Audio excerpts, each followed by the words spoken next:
that, long story short, a lot of that cost, as far as what it costs you to do so, at least half of that is tied up in the reinsurance cost. Reinsurance works inversely.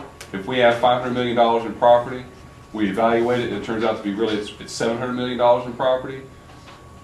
Doesn't change the risk on that property. Reinsurance actually has to pull in less money, so they actually charge us less, which directly relates to what you're charged.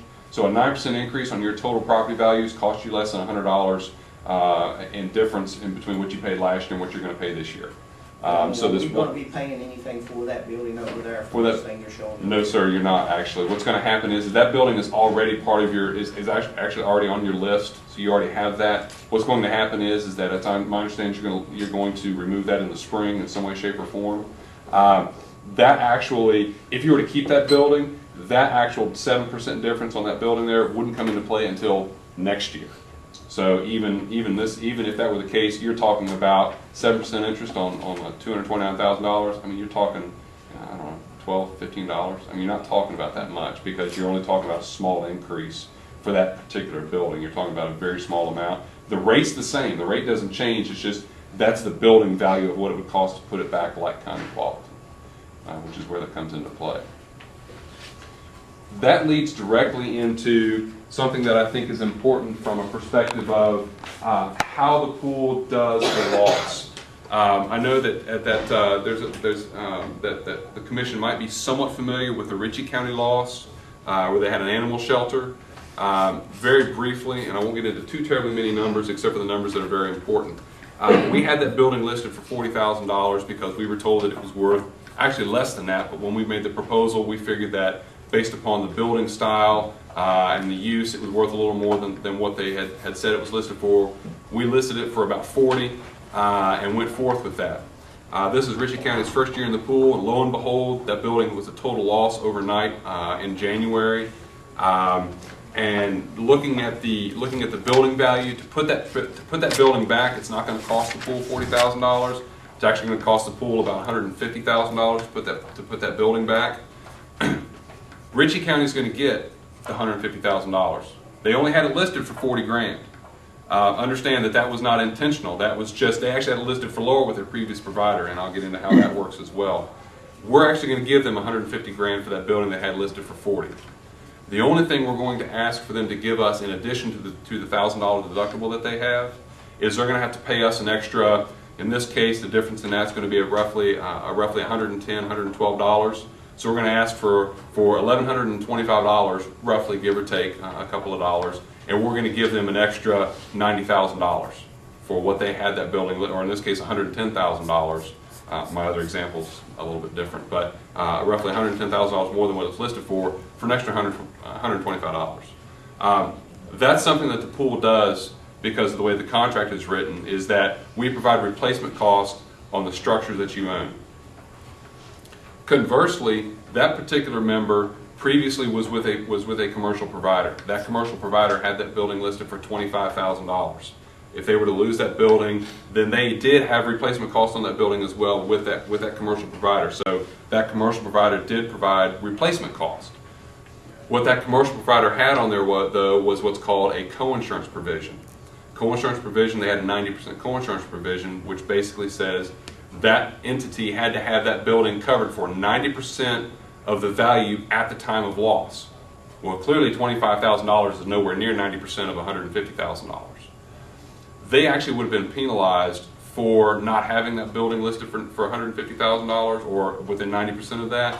They actually would have collected less than $28,000, and they would have cut the check and walked away. So Ritchie County would have ended up with a check for $28,000, give or take a few dollars, from the commercial provider, and we're going to end up giving them $150,000. Well, along that line of questioning, how can you continue to do that? I mean, this is the reason why we do the property appraisals. We do the property appraisals for any building that is in excess of $75,000. We have to choose a floor somewhere because we don't want them coming out and looking at every shelter and every small shed. We have to choose a floor. Understand that anything that's below $75,000, you typically don't see such a huge difference. Something that's listed for 60 or 55 usually at the most might go for 80.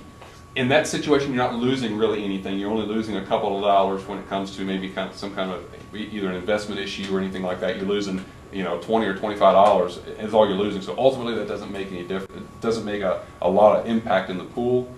But we do the appraisals on your courthouses, on your 911 centers, on your community centers. So those are the big ticket items. It would make a difference if you had this courthouse listed for $1 million. You lose the courthouse and it costs us $9 million to put back. Well, that money there, that's big money. I mean, you're talking about $8 or $9 grand there. That's big money that could have been used for paying claims, could have been used for investment purposes and so on. That's big money. That's why we choose to do the appraisal firm. This one ultimately is an anomaly. Ultimately, this one is an anomaly from the fact that you've got such a disparity between the 40 grand or the 25 grand that they had listed for with the previous provider, and ultimately it's 150 grand. Would that not be the same thing that would happen here, be another anomaly if that building burned or something, and you guys had to do that? Well, in this case, understand too that I can tell you what a building is going to be valued at today. And so today, what they're saying is that to replace that building, it's $247,000 today. Now, a week from now, or a month from now, there could be another natural disaster that we don't know about, and the cost of concrete could skyrocket, or the cost of building materials as a whole could go through the roof, or vice versa. 6 months from now, we could have a problem with an influx of building materials, and that $247,000 we could do that building for $220,000. The reason why we have that provision in there is to make sure that you're not stuck to just that number, that we collect within that. Anytime that you're more than 25% off, which is when we would collect anything in addition to that deductible. Within that 25% range, you don't owe us a dime. And that's kind of the way we do that. As far as the anomaly, you all started out with the 229,000, and it went up to 247. That's not so much an anomaly such as the 40 to 150. That's just the overall cost difference over time. What's going to happen is that the buildings are going to appreciate in value based upon the materials that are involved in there, based upon the overall values of the structure. So ultimately, you're going to have this courthouse. It's going to have small increments of increase over time, and that's why we're going to do these appraisals for you every 5 years. We'll have them come in and do the I know program. when we bought the building, we paid like 70-something thousand for it. Now we're going to demolish it. And let me ask you something. When I used to sit on the medical malpractice advisory panel to Brim, when you all set these values and things, you have a certain amount of insurance money you have to hold back to make sure you can cover your potential losses. That's correct. That's correct. Well, now, how much has that changed from last year to this year? as far as the amount that we've changed? Yeah, I mean, if you're going to set this value as being a potential liability to your company, Right. you're going to hold that much in reserve.